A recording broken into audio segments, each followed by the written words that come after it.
Hi, friends. Welcome to another episode of Area 312 Rock and Metal Podcast. I'm one of your hosts, Kent, along with my co host, Rex. friends. Regarding our very special guest today, they perform concerts with White Cross, Guardian, Jeff Moore in the Distance, Mylan and Broken Heart, Petra and Idle Cure. They delivered two great studio albums and one demo album full of melodic hard rock filled with arena-sized anthems. As well, co-lead vocalist of this band, Amy Wolter, gave us 1994's Hit Me in the Heart solo album, and it mixed hard rock hooks with a pop rock flair. And so today we welcome from the band Fighter, Jim and Amy Wolter. Welcome, Jim and Amy. It's an honor to have you. All right. Thanks, you guys. Appreciate it. You bet. You bet. So, y'all, we just like to start off at square one and let our viewers know, growing up in your home, was there music in your home, whether coming from the radio or perhaps you had family members who performed music?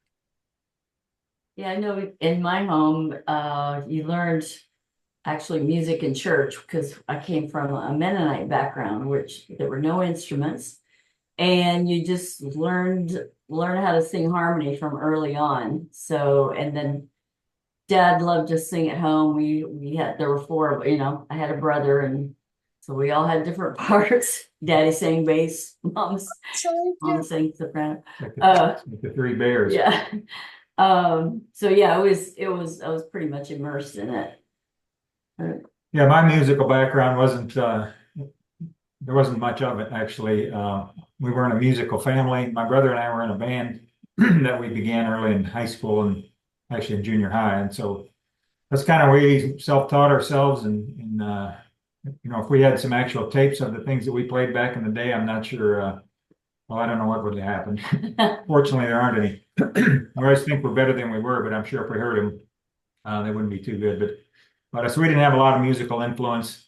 Just learned as we went, and it evolved into what it became, I guess. Well, Jim and Amy, from these two great albums here, Jim, we know you. I know you as a bassist because that's what you performed in Fighter. Amy, know you as a dynamic vocalist. And did you also play keys some? Yes. Yeah, I took piano lessons for many years. And I really actually the day I got to stop lessons was the day I really started to enjoy it, because I'd go buy these pop music books and learn how to play those. And so yeah, and then I wasn't a phenomenal keyboard player or anything, but it really came in handy when I started to write songs. I had a tool to work with. So the reason why I was asking Jim and Amy about or making mention of your instruments and your vocals, Amy, is who are some of your musical influences then? Like Jim, who might have influenced you toward the bass, and then Amy, you with the keys or your vocals, who might have been some influences upon you? Well, I'm kind of self-taught for the most part, because in that process where my brother and I were in bands, I was actually the drummer in that band. And, we had chord charts and a few guitars at home. And so you'd look at the little square of how to put your fingers on the neck, but you knew how the song went. So once you learned them, then you practice enough, you could get halfway decent at it. But as far as what we listened to back then, Beatles were probably the biggest thing, that's everybody's answer in many cases. It's okay. Actually, bands like the Grassroots, I like, which I don't even know if they were a national band or not, but that was something that influenced me through the years. When it got to be the bass, that was just something that's part of a different question probably that you may ask, but I learned that after I'd met Amy, and they needed a bass player in a band that she was in at the time. Yeah, my influences were Carole King, Three Dog Night, Cat Stevens. But then we had Johnny Cash, Ring of Fire playing in the house all the time, and Peter, Paul, and Mary, and but that just kind of evolved into more rock stuff as years went on too. So, but yeah, I gravitated toward Carole King because of the piano playing, and that was kind of the vibe. So interesting you mentioned Johnny Cash. I'm actually a big Johnny Cash fan, and he is the only musician. When Johnny passed away, I actually cried. It was like he was such an iconic American figure. I felt like one of my grandfathers passed away. Right, yeah, He meant that much to me. But yeah, sure. so Jim and Amy, so regarding not only your music, but your lyrics in Fighter, had, Fighter was a band that espoused a Christian worldview. And so I'd like to ask then, not only did you guys play dynamic music, but you also gave a dynamic message, the greatest message ever. So when did your respective relationship with Christ begin? Well, growing up in church, it was very real to me. It wasn't just like a thing you do. I really felt, and I really felt I needed to make that decision for Christ. And I think it was probably around seventh grade, maybe. I went forward in church, and my parents lived it. They really lived and walked out their faith. So that was probably the biggest testament to me, whether I knew it or not at the time. Yeah, your story's a little bit different. Yeah, mine's a lot different, actually. I mean, I was raised in a home that was broken and folks got divorced, I think, when I was about 8 or 9 years old, right in that era. But, as far as when I developed a relationship with the Lord, it was officially, one would say, in 1981, because that's when I recommitted myself to the Lord. But I can remember back in days, I was raised in a Lutheran church, and there's some value in that at this point that I can see now, because you learn scripture, you memorize scripture, you learn the creeds, and you didn't, at that time in life, you didn't question things like that. And so I believe that. And I can remember at age 10, just praying to the Lord and myself, because our home was kind of a mess, and just praying that I know, I was born a singer, and I know my only way of salvation is because of what Jesus did on the cross for me and the resurrection. And so, I remember praying those prayers. And so, when I look back now, I've always given a testimony, like in 1981, I turned my life around because I was in the transcendental meditation and stuff for a while, and it's kind of some weird things, and recommitted myself to the Lord when I heard a sermon where the pastor said, what is it, John 8:32, where I think it's that verse, where you know the truth and the truth will make you free. And I like to tell it like, when someone tells you a joke, you listen to the joke and you're kind of waiting for it. And then when you hear the punchline, it clicks in your brain and you laugh. And that's kind of what that message was to me. It's like all of a sudden the stuff I'd been into, some of the new age things and that, all of a sudden clicked that, Jesus is the truth, the way, the truth, and the life. And so that's kind of the evolution of how I became a believer. Then it just progresses from there as you study the word and seek the Lord's will in your life and so forth. Jim, that reminded me a long time ago when I was going to college, I had seen this poster, and it had a picture of, there was Adolf Hitler and Genghis Khan and Tutankhamun, Confucius, Muhammad, all these other major world leaders and all these other religious deities. And it said out beside all of their pictures, there are many men who would be gods.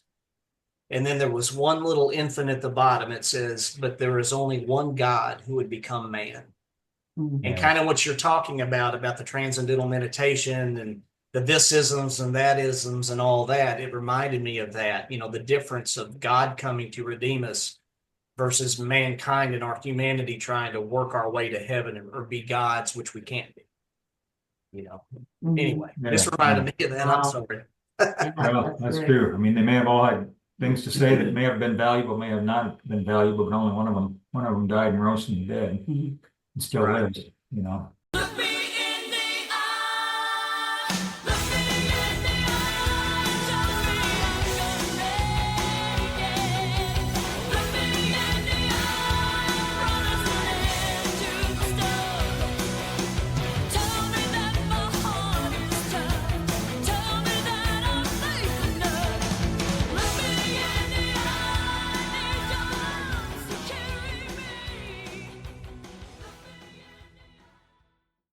Jim and Amy, your bands prior to Fighter.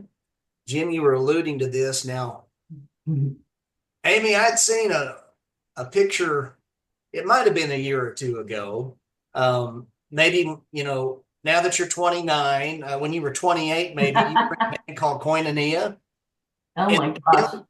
you and Amy were in Sapphire after that. Tell us about these bands. So Koinonia was the very first band I was in. It was high school. So I didn't really sing. I think I sang some harmony, but I played piano, and we would go and play. We didn't play our own songs, I don't think. We would take, existing Christian songs, or actually, if we couldn't find, I remember mistakenly we'd take secular songs and change the lyrics. And we used My Sweet Lord once, thinking that is really, he's talking about Hare Krishna in that song, so that was a little misguided. But we were trying our hardest, and we'd play in churches and stuff. And then, then Sapphire, we played our original stuff, and that's when we met. And we were at the point where we needed a bass player. Actually, the band initially was called Calm Assurance, and then morphed into Sapphire. So what year roughly would that have been, Amy, the band Sapphire with you and Jim? Sapphire, we recorded our album in 1980. So, but he came on board in 81. Yeah. He started dating, and he joined the band and fulfilled the bass player role, and the rest is history. Well, at that point, I thought they don't have a bass player at all. So, I could dabble on acoustic. Like I said, I played drums more up until that point. And I thought, well, if somebody can go in there and play the root notes on the bass, you've got your bass player. And I like to say, if I'd have known how bad I was at that point, I never would have tried out. But it wasn't until I became a bit more proficient that I could look back and say, boy, that's crazy that I even tried out. But I mentioned we had bands in high school. My brother and I were in band. He was a guitar player, I was a drummer, and then we had a keyboard and another guitar player. And so we just did top 40 stuff. We all wanted to be rock stars. I was actually a fan of Alice Cooper back in those days. The music, Sure. not necessarily what it appeared that they stood for, even though now to hear Alice Cooper's testimony is pretty cool too. Yeah. But yeah, so that just evolved, and we did that long enough, and then it just went away as everybody got older, until till in the early '80s when I met Amy, and then heard they needed a bass player. The rest is history. Mhm. Well, your bass work on the Fighter albums is great. Amy, let me backtrack, because when you were talking, you were saying that there was some song in Koinonia which was misguided. What song were you talking about there? My Sweet Lord. Oh, yes. Yeah. Well, you can change those little background parts. We were a little naive at the time. We didn't know what it meant, but we were gung ho on Sure. about Jesus. I had a buddy one time, we were riding around, and the song, is it Norman Greenbaum, Spirit in the Sky? Yes, we did that one too. And he goes, because it is a cool song, but it's one of those hippy dippy trippy rock songs. Yeah. Acid rock, and as my mom used to say back in the day, that acid rock you're listening to. Acid rock. So I didn't even know what acid rock meant back then. Okay, Mom. But that Spirit in the Sky came on, and it's got that echoey bouncing guitar part, and my buddy looked at me and he said, "Yeah, we just sang this in church this last Sunday." Started cracking up, and anyway, that's a cool tune though. That's funny. Well, it is funny what they wouldn't let you play in churches. Yeah. Or if you did play it, they might be mad about it in some cases. Mhm. Sure. Yes, I remember all too well back in the day.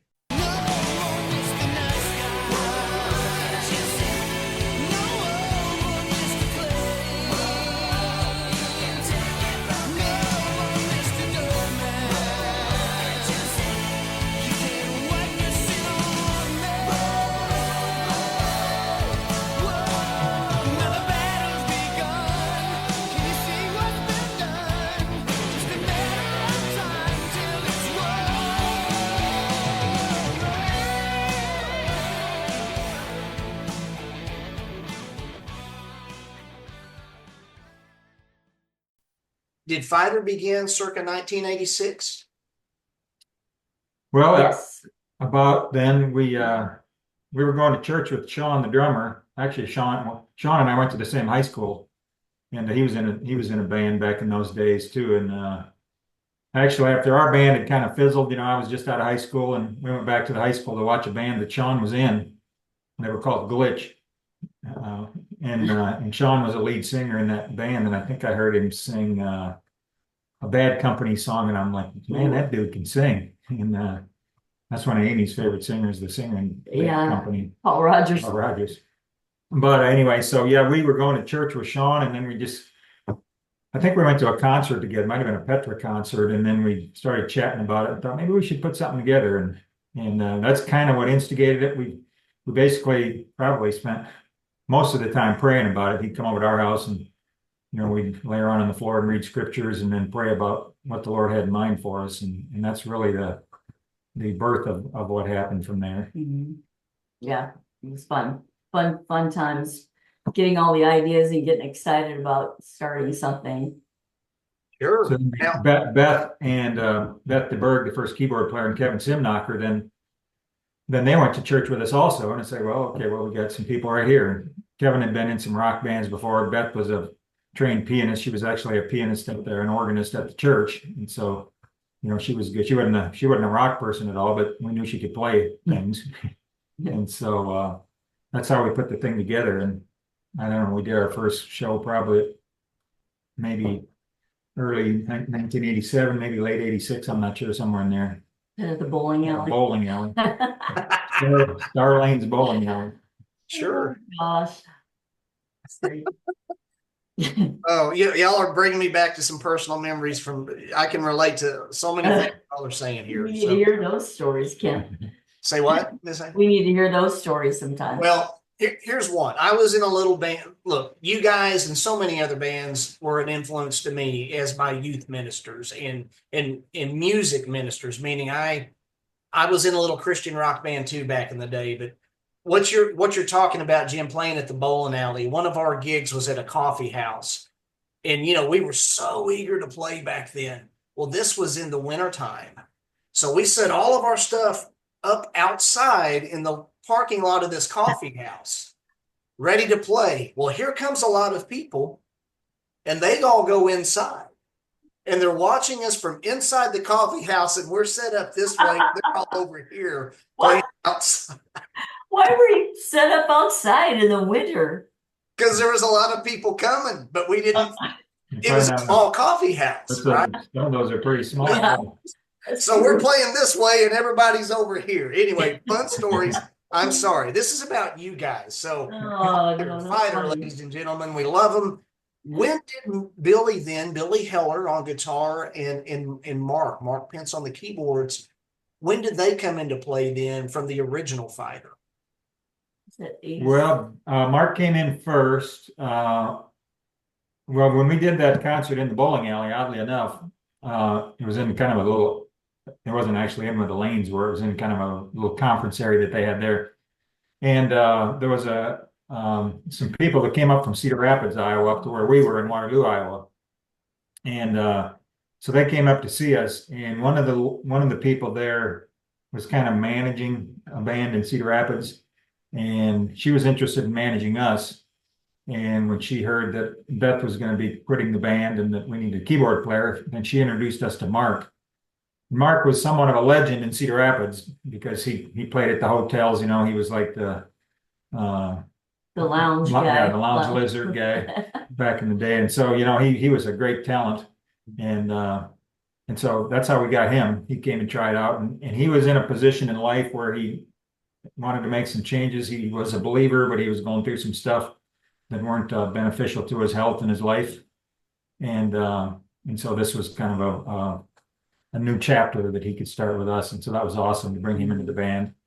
He was interesting though in the fact that he was so good, but he wasn't punctual or like he didn't like we did cover songs back then. I mean, we did like some DeGarmo Key, we did some Island songs, some Petra songs, that kind of stuff.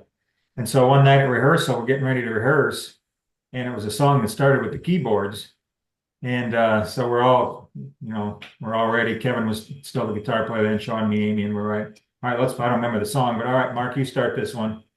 And we all look at him and nothing's happening. And he looks up and he goes, "Can you hum a few bars?" And so that became one of the lines throughout the years of Fighter, because he hadn't learned it. But he was the kind of guy where you could just people would come to him, they would have a melody in their head or something, and they'd start singing it, and then he'd just create the whole thing around it. Yeah, just totally play by ear, anything. Yeah. And then Billy came along. We found Billy through Mark, I think. Right. And he was just phenomenal. We're like, oh, we gotta have this guy. But he wasn't a believer at the time.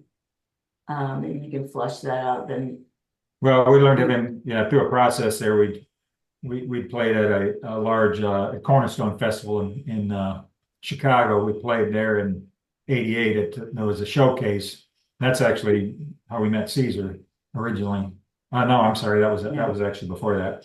But and so that was going to be like Kevin's last date, was why I brought that up. So Kevin was going to quit the band, and at that point we weren't sure what we were going to do. We tried out a couple of people, and then Mark was the one that introduced us to Billy. We went down to Cedar Rapids. Actually, I didn't even go. Amy and Sean went down to Cedar Rapids to rehearsal. So it was those four that rehearsed something. And as soon as it was over, Sean calls me and says, "Man, we got to get Billy in the band. I hope he'll play with us." And it's always a question, because sometimes in the dogmatic world, people are thinking, well, how can you be a Christian band and have a guy that's not even a believer in the band? And we sought the Lord about that, and we felt like we got permission to bring him in the band, but we sat down and we talked about here's what we are, here's how we're going to go forward. We have Bible studies, we sit down and we pray together, pray before, after rehearsals, or whatever, all of those things we're going to do. And it wasn't long, and he was just like the Lord moved on him, I guess. He asked a lot of questions about scripture and stuff, so that was exciting. He was really curious. And then one day it just hit him. I think he was driving along and had to pull over on the side of the road because he was crying. And that was cool. He became broken, he became a believer, and that was strong. So we're blessed with that. And of course, I don't know that Fire would have done what we did. Obviously the Lord was leading the band, but that was the integral piece of the puzzle that needed to happen for anything beyond what we were doing to happen for us, I think. I mean, maybe it could have been somebody else, obviously. The Lord could have done what he wanted to, but Billy worked well. Yeah. Sure. Oh my goodness, such an amazing guitarist. And y'all, and I'm just, forgive me, I'm just picking up what y'all are laying down and thinking out loud. Fighter was a band of ministry, and ministry, it's not only from the band outward, sometimes ministry takes place inward. And absolutely. Bless Billy, because he's such a phenomenal guitarist, but that right there with Billy made it all worth it. Yep. You're exactly right. That was always a bit of a testimony for us too, because some people are critical about how they approach, or whether they'll hang around non-Christians and those kind of things. And that was always a testimony for us about, live your Christian life, but around people that aren't believers. And that's just one instance of a person that, became a believer from that. Sure. Yeah, I mean, we were always focused on the ministry. That's the only reason we started it. That's what we wanted to do from day one.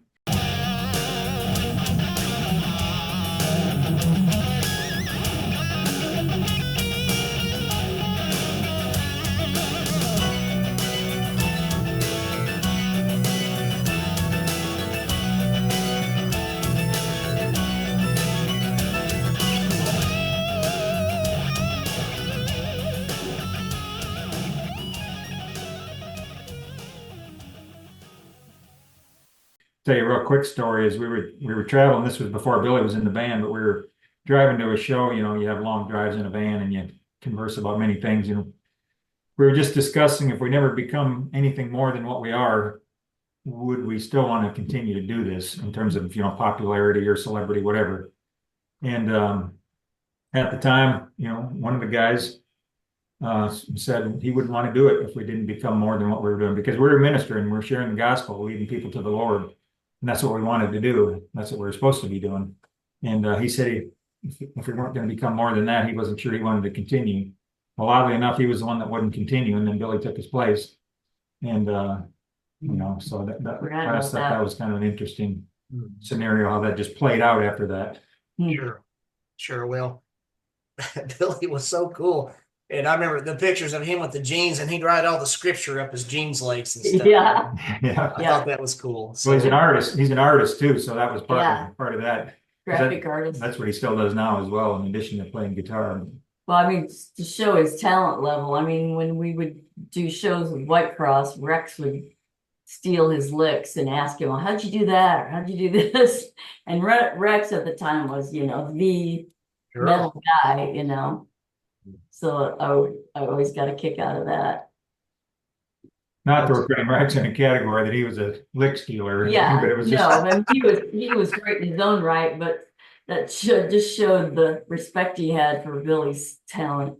well, and Billy respected him too. Those two, sometimes when we were doing shows together, they would sit down, on the bed, and it'd be, doing licks back and forth to each other and just doing different things. And Sure. that was all Billy one night just said, I think that's a lick, right? Rex heard me play. So that was fun. Iron sharpening iron there. Yeah, Yeah. exactly. Well, Jim and Amy, in the late 80s and early 90s, and this was prime music time for me growing up, there were two labels that I knew I could count on that really brought a professional production all the way around. And those two labels were Pachyderm and Wonderland. Now, if I saw those labels, to me, I knew that whoever was on those labels, it was going to be quality with whatever style that it was. You guys were on Wonderland, which was terrific. How did Fighter get signed to Wonderland Records, and Caesar Kalinowski? How did he come in contact with Fighter? Because I think Wonderland was his imprint. Yeah. We did a Battle of the Bands in Minneapolis, and Caesar was a judge there That was in 87. in '87, and we ended up winning. But did he talk to us? I think he talked to us a little bit afterwards. A little bit. The thing was, it was in Minneapolis, and it was actually, we didn't even know about it until like a day before the last. You could send in a, registration or whatever to get in it. And so we were the last ones in. I think there were 16 bands, and then we were actually the last ones to play, which I think is probably one of the best positions you want to be in when you're doing an event like that. But we ended up winning, but probably part of the reason was because we took our own sound man. The other bands just had the, whoever ran sound. And so we had a guy that could tweak the different things to make the song more dynamic. 3 songs we had to play. But so we met Caesar there. He's one of the judges. And I can't remember. I'm sure we would have talked to him. I don't remember a conversation there, but I do remember that all the judges gave us a little card with some notes and thoughts on it. And the thought that Caesar had was, all I can remember is the last one he says, because our guitar player had a bullseye shirt on, and Caesar's comment was, lose the bullseye t-shirt. As a kind of an aside. But Caesar then was the Cornerstone Festival that I was talking about, where we did the showcase there. That was put on by Wonderland, and so we were invited to that, and there was, I don't know, 8 or 10 bands involved over a couple of days. So the Swoon won that. Do you guys remember the Swoon? I do remember the name. Mm-hmm. Yeah, They weren't called that then, though. they were restricted access. Yeah, restricted access, and they changed their name to Swoon. They won the contest, but we won a guitar. That was second prize. And we raffled that thing off for a couple of years and finally gave it away.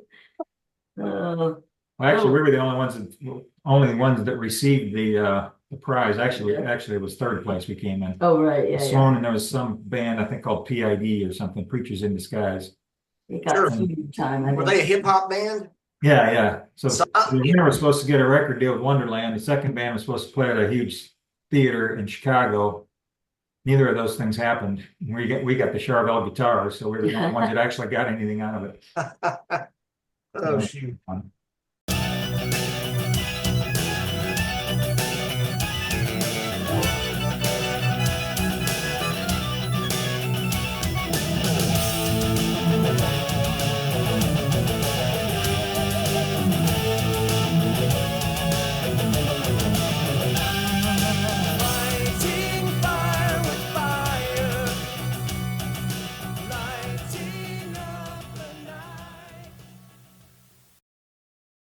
so that's originally how we met Caesar then.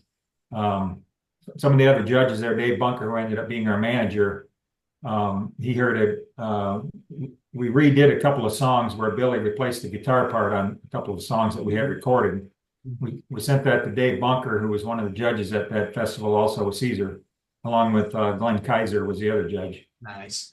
The Res Band. And Dave Bunker heard the replacement guitar parts that Billy did, and then he was the one that called us, and he was working with Wonderland at the time too. So kind of everything worked out together for us. Well, they had good taste. They certainly had good taste. Now, Amy, you and Sean Murphy, co-lead vocalist in the band, were you all, some songs you'd sing lead, some songs it was Sean. Was that typically decided based upon who wrote the song for Fighter? Is that kind of how that worked out? Yeah, for the most part. Until kind of toward the end, we were experimenting with, like one time Sean and Billy wrote a track, and then I think I wrote the melody or co-wrote the melody with Sean and then sang it. So because it was good because when I write on piano, and some of those kind of tend to lean more ballady. I was trying not to, and the guys did a good job of transforming some of those into rock. But yeah, toward the end, like on Bang the Drum, there's a few that were written by the guys and that I would sing. Don't think it went the other way. Well, Shadows on the first album was one that Billy wrote the music, Sean wrote the words, and Amy sang it. Yeah. On that one. Yeah. Well, it was a good variety all the way around. Great songs from all of you all. And the three bonus tracks then on Bang the Drum, I have the remastered versions of both of these great albums. And the three bonus tracks on this one, Through Your Eyes, Fighting Fire with Fire, and Jamie, they're great songs. I don't believe that they appeared on the initial studio albums. Y'all, I mean, these aren't throwaway songs. They're top shelf songs. Why were these not included on Waiting or Bang the Drum? And another way of me asking that, y'all, is maybe what criteria would you all use to either accept or reject a song for official release? Know why we didn't put those on. I think maybe we thought they weren't as strong as some of the things we wrote after them. But it is kind of, there were a couple that we really wish, like Leo. Have you heard the Leo track? Is that on the demo with the green cover? I think that, no, Leo was. Yes, it's on this one. It's on this one. Yeah. I mean, they were pretty well crafted songs, and I'm not remembering really why we didn't put them on there. Maybe we thought, well, they're already out there, let's do new ones. But well, it really had more to do with Caesar had selected and he heard all of our demo stuff, and you can only put so many songs on the album to realistically. Well, back then, I guess more people put 10, more tracks on now, but 9 or 10 songs was kind of it, you know. So sure. We thought doing the 10th song would be good, but the only one of those I would really wish would have been on there was Fighting Fire, because I thought that was a really cool song that kind of battled, especially with the guitar and the keyboard solo in the middle. yeah. I almost have this picture in my head of like some kind of theatrical thing with a battle with swords going on with the keyboard and then the guitar, you know. So I wish that would have been on there. That had a progressive nature to it, like a progressive rock nature, you know. And I distinctly, when I was hearing that, and that's what prompted this question, Jim. It's like I'm hearing this, like you're talking about this duel going on between the guitars and the keys.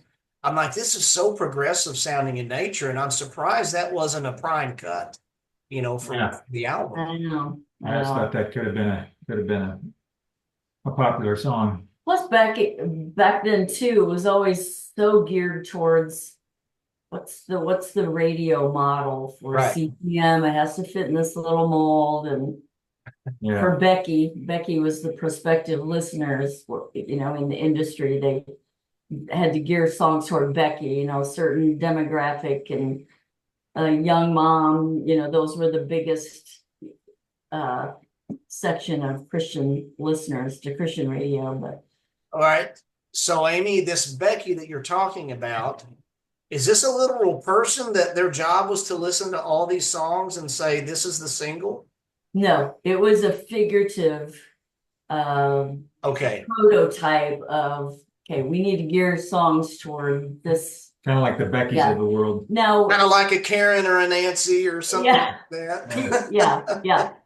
Now that may have come into play a little bit after that, after our era, but because when our songs were releasing, you heard more rock on CCM radio, and then it shifted to worship, and so Well, yeah, and our guys wanted to, they had to be able to feel like they could sell it, I guess. Yeah. We got turned down by one label because they didn't want, Sean usually shared the gospel in our shows, he stood up playing drums and then he'd come out and share the gospel with people. And one of the record companies weren't interested because they didn't want a bald guy being our lead guy.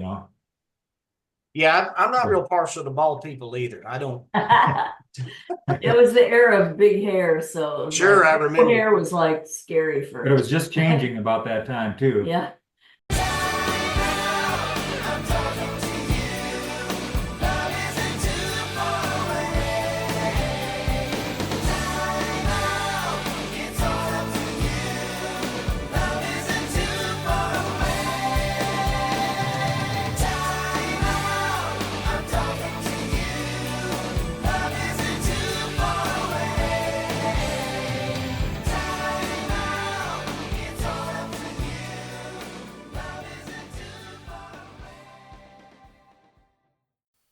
So you mentioned a couple things there, Jim. I've never had the privilege of seeing Fighter live. I'm sure it would have been great. I've heard that Sean Murphy played the drums. I think you just mentioned it. He played the drums standing up. Now, I'm going to ask if this is true, and if so, was it for the duration of the concert or during select songs? Was that his thing as he played standing up? Yes. Yeah. We put him in front on electronic drums were cool in that time, so it was a little easier to play standing up, and he developed a huge calf muscle for that kick drum. But so he'd play standing up, yeah, and it was nice because he could be more present and up front. Very unorthodox, but It was during the whole show, yeah. Yeah. He played that way for the whole time. So did he come up with that idea himself, or how did that even happen to do that? I don't know. I think we were brainstorming on Well, it. I think we saw, I believe we saw Bash in the Code once, and they did it for a song or two or something. And then we thought about doing that, and we tried it, and it's like, well, that kind of went over well. So we continued to do it. We originally had Simmons drums, which were the electronic drums at the time that everybody was using. But once we did the albums and stuff, you had to have a better sound live, and that's when the D drums came out, and that's what the guy from Led Zeppelin or Def Leppard was using, I think, for the D drums, trigger drums. But yeah, Rick Allen. So you all had done concerts with, as we mentioned earlier, Jeff Moore in the Distance, White Cross, Violin and Broken Heart, Idle Cure, etc. Jim and Amy, tell us about those times being on the road. Fun times, hard times. What do you remember about those times?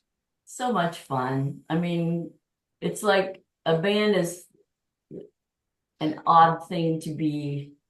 I mean, you don't hang around typically with a lot of other bands that much.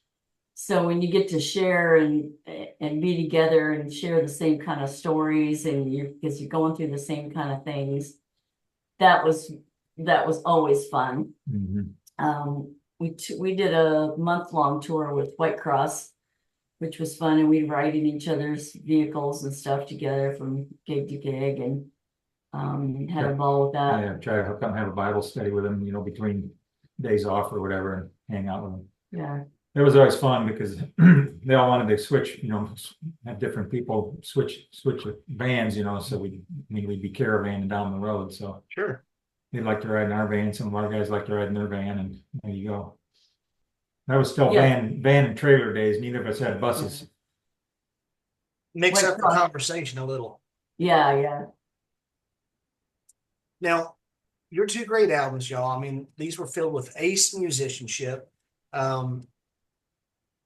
I was a little it's like, so we get some great albums from y'all, and then there's no more fiber. And so it's, as a youngster, you're like, okay, well, where did this band that I really enjoyed go? So you all, these were released, I think 92 was for Bang the Drum. And, that's grunge came along in 91, and then that tidal wave started growing. So I'm just curious, y'all, did grunge play a part with the band not releasing any more material? No, not originally. I mean, down the road for the next record, it may have had an influence because that was a big shift. Right. But it was more what our manager would have called seeds of disintegration within the band. And not that I mean, that sounds kind of ominous, but there were some disagreements we were kind of working through, and a couple of the guys were getting married and starting to have kids. So mostly that was the main factor. We weren't ready to let it go yet, but it was just one of those things, and it's tough to swallow, but you just figure, the Lord's in control, and I don't know if you. Yeah, I mean, it worked well for us because we were married and we didn't have kids, and I wasn't really on the roster there. But when Billy got married, his life changes. Actually, the day we went on the month-long tour with White Cross was the day after we left, after he had his first baby, and so that's pretty monumental deal for his life. And I mean, we have a picture of him. He named his daughter Aubrey, and we have a picture of him on that tour where he's leaning up against the wall. And we took a picture of him, and the name of the restaurant's Aubrey's. And so he's all sad looking. But so that kind of stuff, yeah. And it was a little bit of direction on how we wanted the band to go at that point too. If we wanted to go, stay more hard rock, or keep the pop theme, or if we wanted to go a little more, Sean and Mark had a vision more of maybe. Sean used to be in a band called Night Owl, and they would sing like Crosby, Stills, Nash, and that kind of stuff, like a vocal band, acoustic vocal band. Sean Colvin was one of his favorites, and David Wilcox, if you remember those guys. But he kind of liked that. Not that he wanted to go that direction, but I think he kind of wanted to keep it in maybe a little closer to that. And I think us three and Billy kind of wanted to maybe keep it harder and that kind of thing. So sure. Those were just conversations we had along the way, and and then the other things. I think Billy was the one that left the band first. And then we got a different guitar player there for several shows, or about a year there, that filled in. But and that would have been Bobby McNeil, right? That was Bobby McNeil, yeah. Yes. Sure. And we were too cheap. We were too cheap to fly him out to Iowa, so he had to take a bus. Took him like 3 days. California. Oh. And he even brought two. But he was young and he brought two excited. Two Marshall 412 speaker cabinets along. On the bus. On the bus. Oh, God. Yeah, because we got a huge bill for that. That's right. They told us what it would cost when we booked it, and then when we got it, I forget what it was. It was in those days we didn't have a lot of money going around for us all, and so we had to go argue with them about paying for those speakers. Bobby was in Cindazy, was he not? He was, yeah. So yes, that's right. So Tim Gaines. Yes. Striper was kind of not doing a whole lot during a few years there. Right.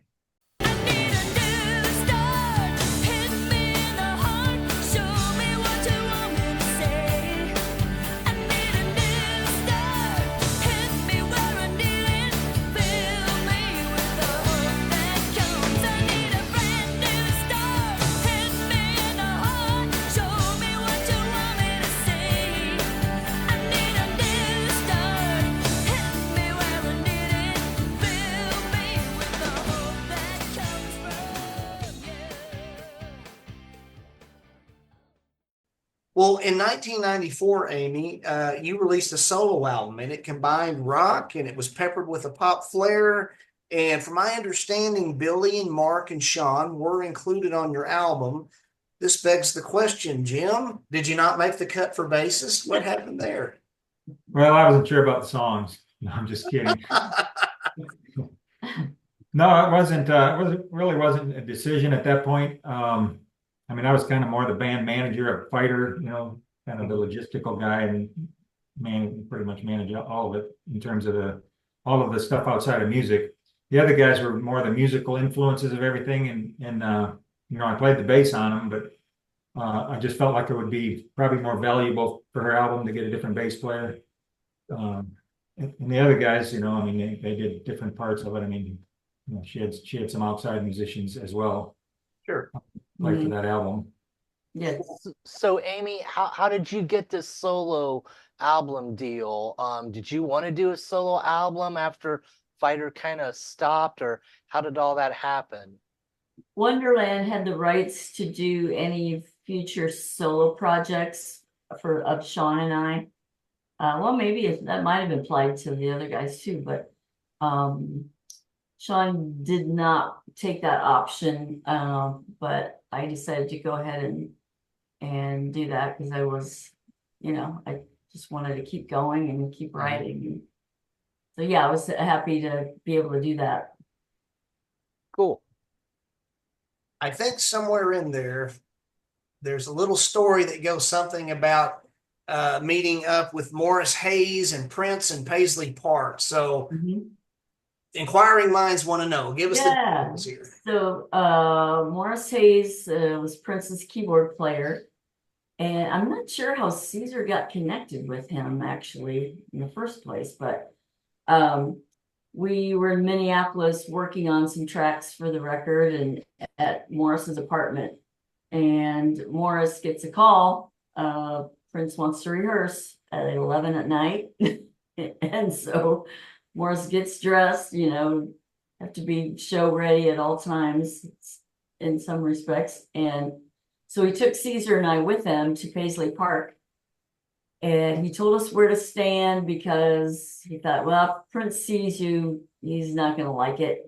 You'll get kicked out. So we were kind of standing off, kind of way in the back, kind of off the side behind this pillar and watching for maybe a song or two. And then I could see Prince like lock eyes and I was like, oh, we're dead. Busted. And busted. So about 5 minutes later, somebody ushers us out into the green room. So, but that was so cool to be there. Also Morris took me through the studio. I think he took us through the studio maybe during the day or at another point while we were there, and lifted a pick off of With permission. the console. Yeah, I asked if I could take it. Actually, I was looking at it today. I had it's actual Prince's logo. Yep. Wow. And I found a necklace to put it in. So it's because it was just sitting in my case. I thought that's a cool memento. Sure. Now I hear that's the one that Prince was looking for, Yeah. like his pick. Yeah. He's got my pick. That's why he called off the rehearsal. That's right.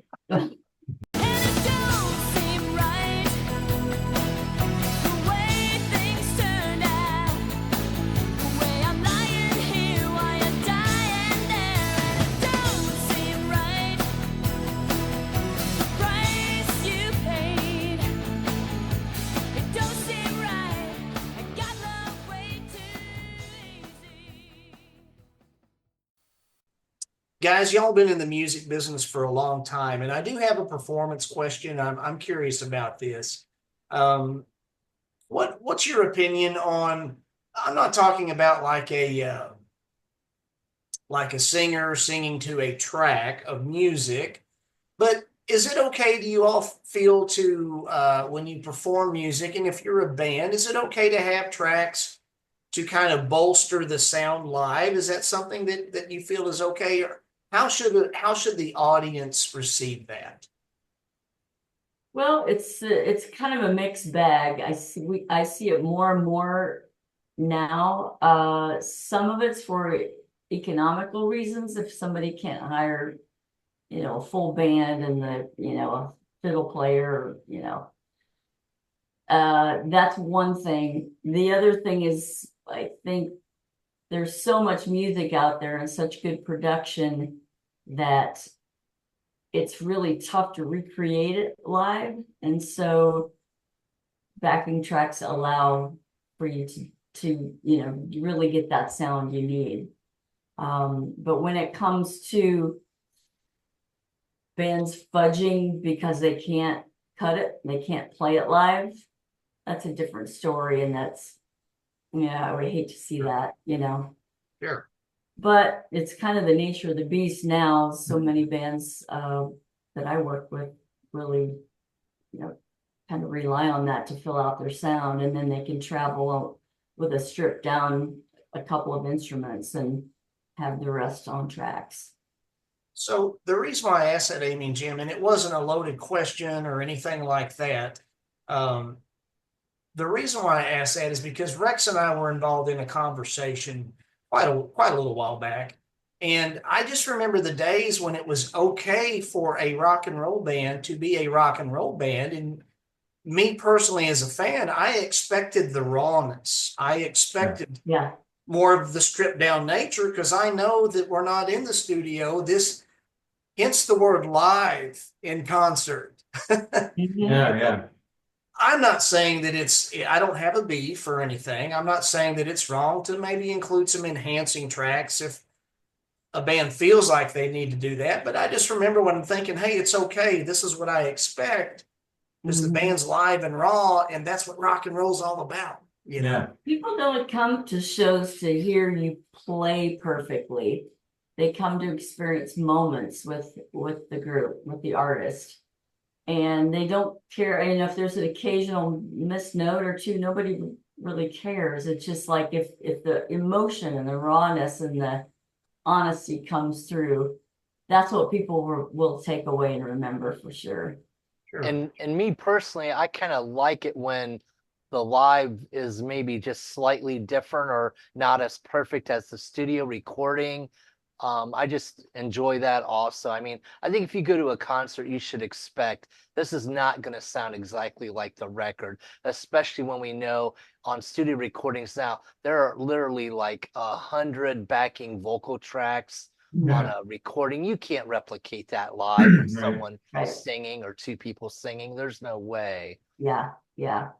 And it is sad. I mean, I'll be in rehearsals with bands, and just the way Tom and I looked at each other. Tom's a mentor now. We get into that, but he just looked at me the other day and he says, "God, this is so weird." They talk to each other in technical terms instead of just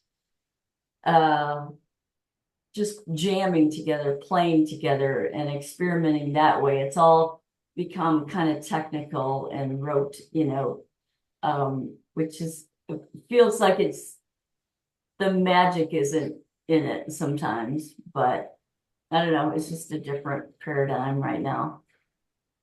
Amy, you mentioned just a minute ago, you were talking about experiencing the moments with the artist and, it being natural and live and stuff. So that's a great segue. You are a live music producer these days. What does that entail? And how may someone reach out to you professionally if they would wish to inquire about some professional services there? Yeah, live music producer, that means I am producing your music for a live audience. The way a studio producer would produce for a radio audience is different, but I'm doing the same thing, but for live listening. So the things we've just talked about, people come to experience moments at a show. There's a bigger expectation than what they might hear on the recording, like you said, Rex. They want to feel all the emotions. They want to go on a ride. They want to laugh. They want to cry. They want to stand up and cheer. They want to sing along. In some cases, except for Jim, he doesn't like to sing. But they want to have fun, So I work with artists, helping them find the moment in each song. Where's the moment there? How can we tweak the arrangement better to get more out of it for the live experience? And then teaching them, how to talk to the audience, how to connect. what order to put their songs in, according to the moments that happen. Take the audience on a journey. All those things. What's happening on stage to enhance the music. So if, for instance, if I'm singing a ballad, should I be running around on the stage? No, I might be sitting on a stool instead. So that the audience knows, ooh, they just hone in. It's not going to be about all this out here. It's going to be more about the lyric, and they help them focus in. And by the same token, a really rockin' song, yeah, you're going to be working the stage. You're going to be interacting with the other band members, all those kind of things. So. Yeah, they can, Tom Jackson Productions is the company. They can find us at onstagesuccess.com as the website, or email me at amy@tomjacksonproductions.com.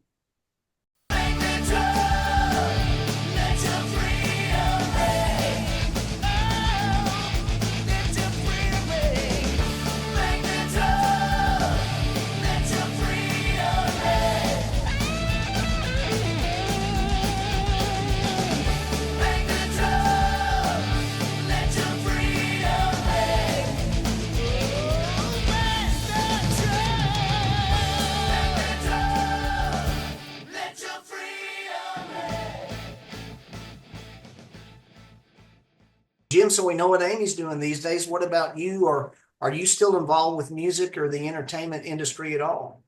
No, really not. The last I really played was, I guess that's almost 10 years ago now, back in 2015 when a church we were going to, I was on the worship team there playing bass. And that's really the last I've done. I've always had a position of, in the world that we were in terms of Christian music. We weren't on the higher echelon, so the financial situation was always coming into play. And so I actually was a financial professional through the years.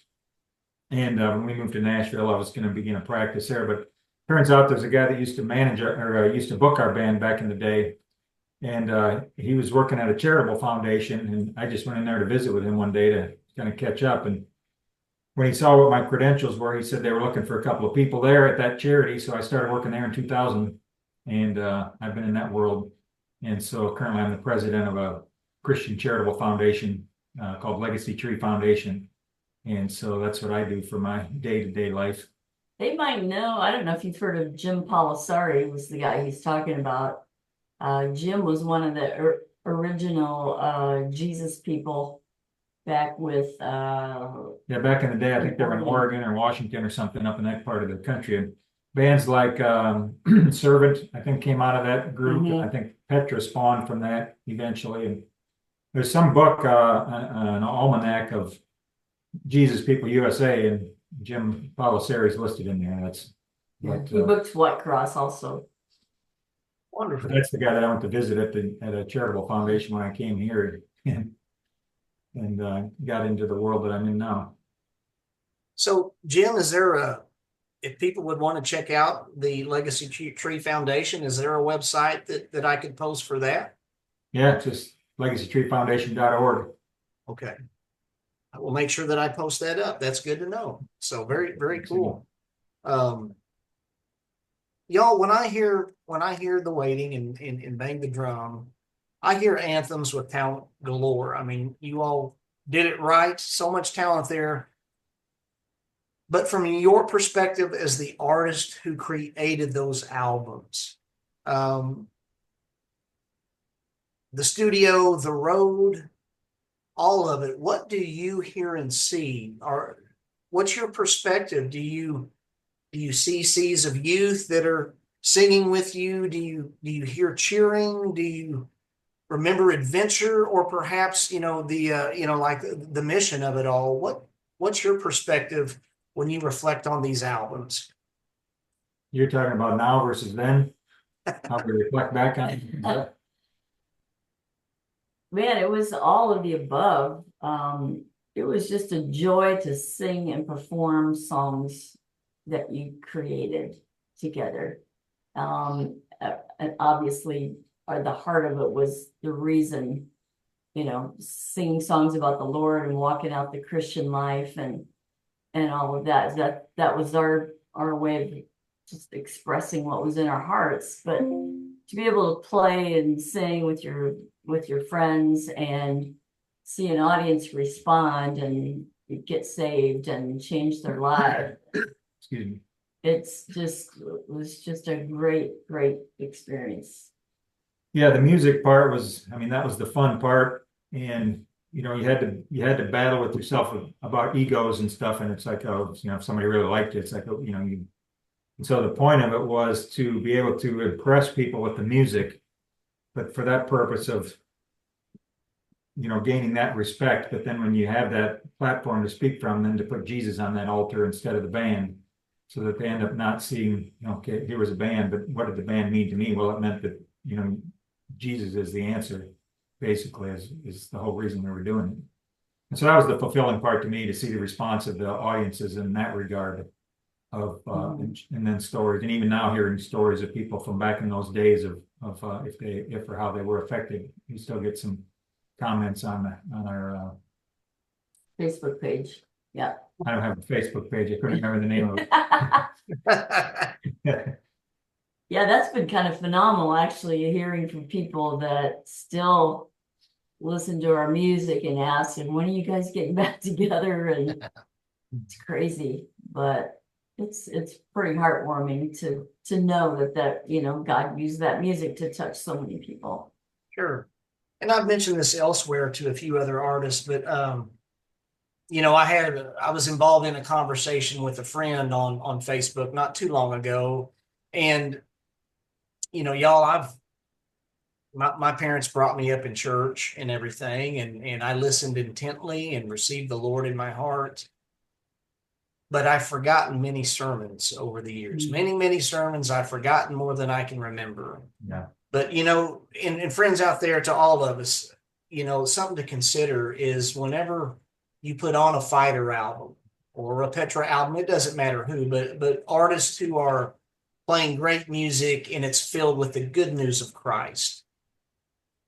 Y'all, Jim and Amy, these are messages that we can hear over and over and over that continue to minister to us perpetually. And so for that, we thank you. It's wonderful. You're welcome. Means a Yeah, lot. that's cool that it can still work in people's lives. Don't stop, don't look, don't listen. Wait to see what I found. Don't know what you are missing. Know what goes around.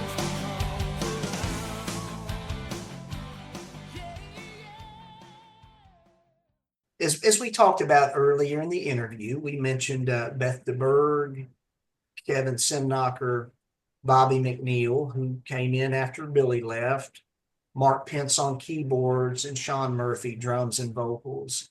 And each of those members from Fighter has passed on. So, Jim and Amy, would you mind sharing a few fond memories of each of your fellow members with Fighter who passed on? And the reason why I ask is because we just like to take a moment to respectfully remember them here. Yeah. Well, Beth and Kevin, just at the beginnings of the band, just some special times with them. I don't know. They were just great people. We had such a good time, starting the band. We were all young. They were younger, definitely younger. But just real good-hearted people, those two. Bobby was a real sweetheart that, filled in when Billy. He was real young at the time. Yeah, straight out of GIT, Guitar Institute of Technology, and those guys, man, he was fast, not as melodic as Billy, but he could race up and down, hair down to his waist. Well, he was a hero at we played a large show in Brazil in 1993. Billy had ended his Fighter career at that point, and so we took Bobby. And the rest of us had gotten, you know, our hair trimmed up a little bit compared to what it had been. And when he showed up, he ended up staying in our house for a couple of months. But his hair was, you know, down his back, and he still had the rock look. Because when I met him at the bus stop when he came into town, you know, and he didn't really recognize me because you know, it's like your hair's all cut. But you know, he had the thing where he could swing the hair when he played. But he made such a statement out there that we found out the following year we didn't go, but the band Guardian went to that particular show, and he was friends with Tony Palacios, the guitar player, and so Tony had told Bobby that they had made T-shirts of Bobby. They didn't do him a fighter; they made him a Bobby. Picture on a bunch There's of a picture shirts. on him, yeah. So that was kind of funny. But yeah, he was a real sweet kid. He came through town. I don't know. Shoot, band ended in '93-ish. He came through town probably about 2010 or something. I don't know. And we got to hang with him a little bit. He was just such a different person, such a sweet guy. Oh, yeah. 'Cause he Had was, short hair then. yeah, he had short hair too. Funny. I should have held that against him. What happened to your hair, bud? But It really matured. you know, Mark, of course, we can, and Sean. I mean, we'd have endless stories to talk about with those guys because I mean, laughs and cries and all kinds of stuff through the years with them. Mark never met a person he couldn't talk to. He'd be talking for people after the show forever, and we'd have to tear down his keyboard for him. Yeah. We didn't have roadies. We're like, okay, Mark, bus is leaving. But he was just had such a big heart for people. Yeah, you could definitely tell that wasn't his area of expertise, tearing down a show or doing it and setting up or tearing it down for that matter. Whoever was there when we got there, the next thing you know, he's sitting over on the steps chatting with those folks while the rest of us were setting up what we got to set up. We didn't have roadies then, so Yeah. but he was just a great guy. Sean was hilarious, always. Just he could sling an insult too, but he was funny. He knew he'd have the quick retort, good or bad sometimes. Jim, wasn't there a story that I heard regarding who was it? I think I heard there's a story maybe with Mark wearing your boots one time and tripping over something, and then wasn't there like a hot griddle story with Sean or something? Oh yeah, okay. I'll tell you those real quick. I was involved in both of them, right or wrong. But yeah, the boot story with Mark was we were playing a show in Crestall, Iowa.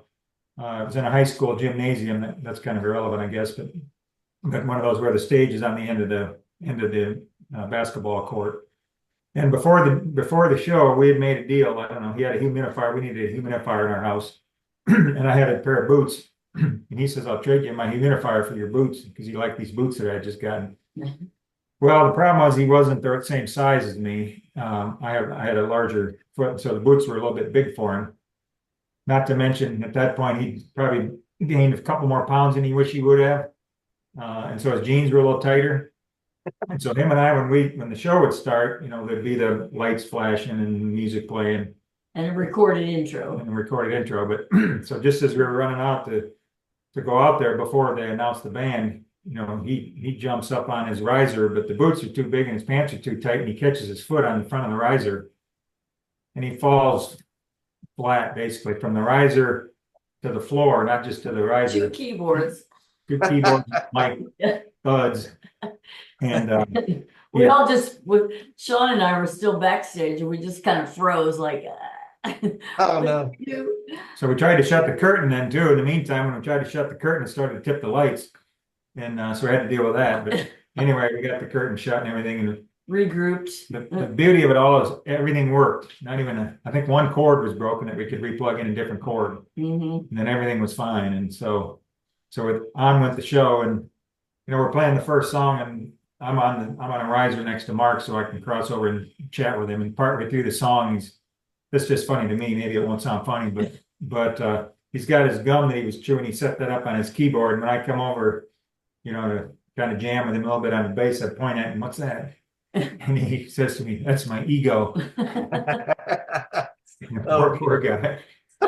But you know, I don't know, stuff like that A happened. bunch in of his people world. got saved that night, so that was Yeah. really awesome. That was one Like, of the most powerful nights we actually had, so. yeah, We kind of looked at that as a great testimony. We can plan all we want, but the Lord has certain things that might take place. The Lord can still do his thing. yeah. So that was awesome. What's the group Yeah. story with Sean? Yeah, the other story has to do with the new union, and I wish Scott was here to hear this one live. But we had this thing, somebody had told us we couldn't afford a fog machine, I guess was why we didn't have one. And so somebody told us that if you take this salt of some sort, sodium something, it looks just like salt, comes in a 50-pound bag and it costs you like $20. And so if you put that in a little fry pan, electric fry pan, just put it in there Heat it dry and heat it up, that'll smoke. You know, it'll leave a nice smoke and it'll actually hang in the air. It's a little thinner. It doesn't blow away as easy. And so we were going to play at the New Union and use it for the first time. We had this little 6-inch fry pan, and I was eager as could be to see how that was going to work. So I went in and took First thing, first things that when we were unloading. yeah, didn't even have anything out of the truck yet. I took it in there and I plugged it in to get that pan heated up. Well, I was on the little riser where the drummer goes.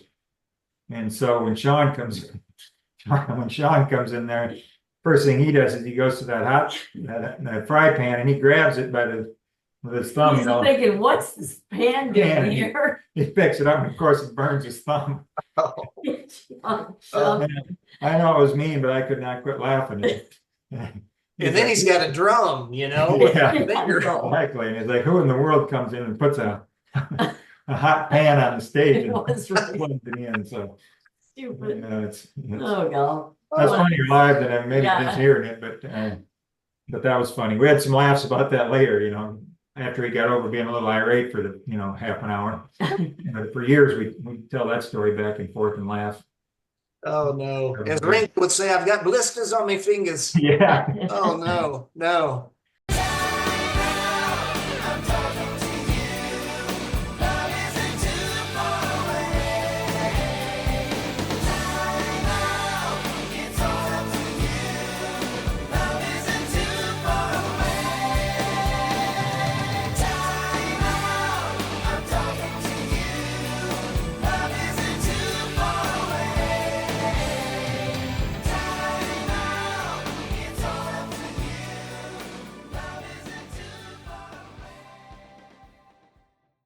We were blessed, of course, with the demos added to these albums, and then you all actually released an album of your demos, which is out there now.